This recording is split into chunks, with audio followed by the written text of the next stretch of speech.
بسم الله. عندي معلقة مال دجاج، راح اخلي بيه بس شوية ماء، شوية طحين،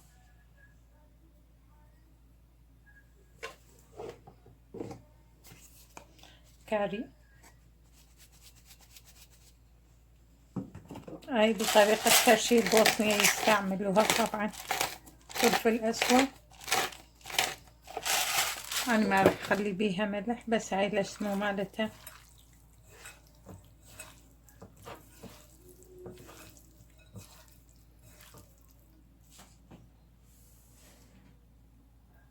راح اخلي الدهن يصير حار.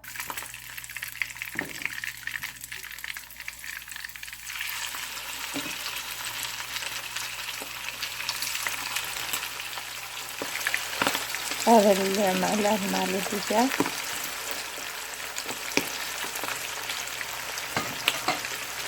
راح ما اطبخه نهائيا لما شوية يجمد، خلينا بيه طحين، شفته بطحين وبشوية كاري وشوية فلفل اسود. خليت بس انت تحطوا ملح، انا ما احب الملح.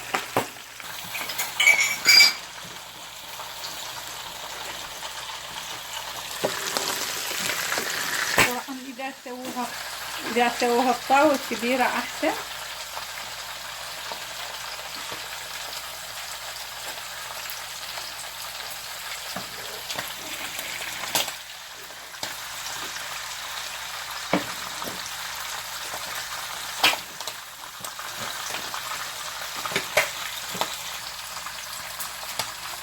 لان ما خليت بيها ملح على مود هذا اللي بالسوا.